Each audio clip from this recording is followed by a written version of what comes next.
We all know inevitably it's going to get chilly out, and our plants are going to get chilly too, and they can't wear summer coats. So they can't wear summer coats? Or winter coats. Oh, okay. I never heard of us. Well, there are summer coats. They're very stylish. We'll tell you about them next summer in a fashion segment I like to call summer coats.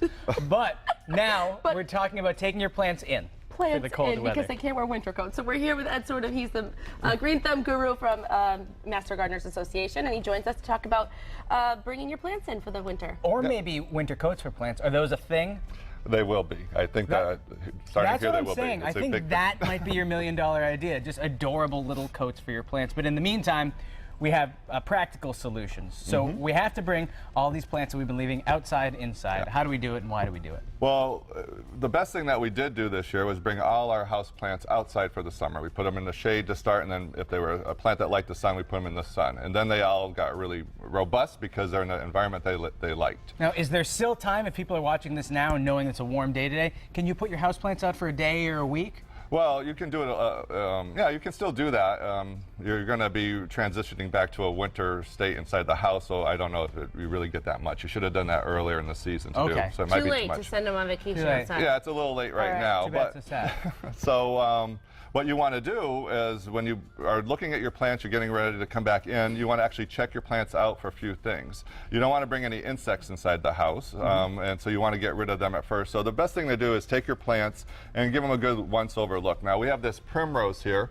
On first sight, it looks pretty good. You know, you don't see much, but then if we lift the leaves up here, I don't know if they can see that, but do you see all the little white things there? Yeah, what are those? Yeah, those are all mealy bugs. Oh. So those are really bad. They're hard to get rid of. Oh, so can they get hard to get? What if they get on me? They won't get on you. Thank you for putting me next to the bug plant. Well, you don't have any sap in you, so you'll be fine. Yeah, I know. She ate pancakes this morning. Oh, well, syrup, yeah.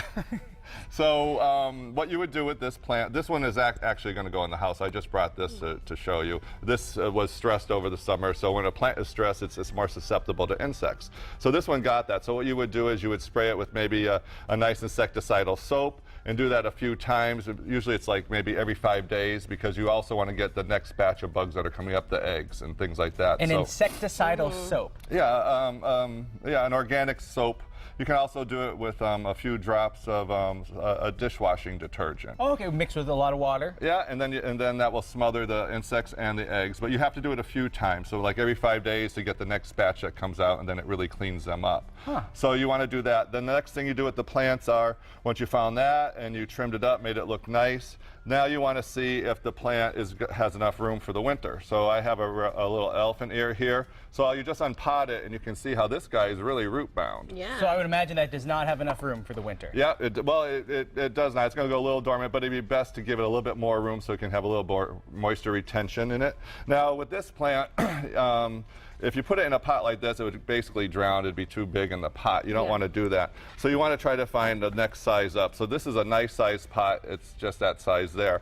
So then you would just put your potting soil in with this. I actually put a little bit of a paper towel at the bottom to hide those holes so the soil doesn't fall through. And then I just put some soil in, water it, and then they'll be ready to go back into the house. What I've always wondered about this, a plant like this, so you take it out, and then it's root bound. When you're putting it somewhere, do you take scissors or anything and do you rip this apart right here? No, what I would do, we can do it right over this pot here, is I would actually just take my fingers and I would just start teasing them apart gently like that and around. And that's actually good because then it won't be circling in its little hole of the old pot. It'll start going out into the regular pot that you're going to put it in. So you don't want to get crazy and start cutting things. You just want to do it as gingerly as possible. Yeah, you don't have to root prune a plant like this. Sometimes if you want to keep a plant small, you can root prune and cut them down and put them in the same type of pot they were before.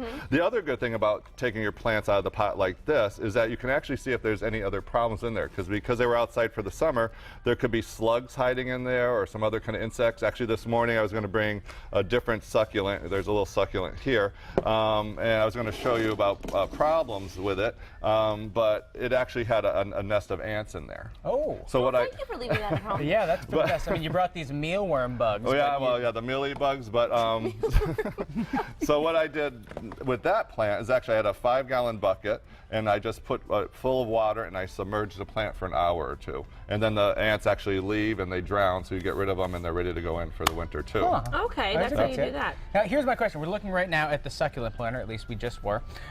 What I want to know is, you see all these dead pieces. Do you prune them in any way, or do you kind of just let them be? Yeah, when I unpot this plant, actually I pulled this up, this was also pot bound too. I can just clean it up, and you can actually see with this succulent, it's actually putting little pups out. Yeah. So all those little guys you can take off and repot and have your own new plants too. Oh, you can give it to friends. Yeah, and it's a really great little plant. It looks really And then you nice. can have, That is matching cool. succulents, and then you can talk about it at dinner parties. And then you always use potting soil with any kind of a potted plant.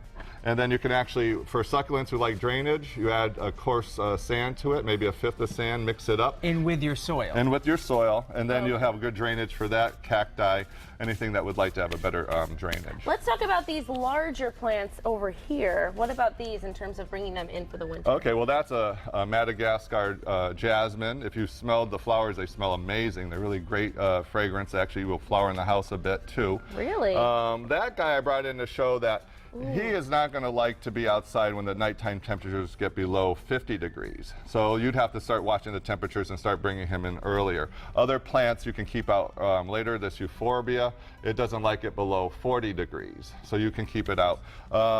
Some plants like this canna and the elephant ears like this can actually go dormant in the winter. So the canna I wouldn't bring in the house to keep as a house plant.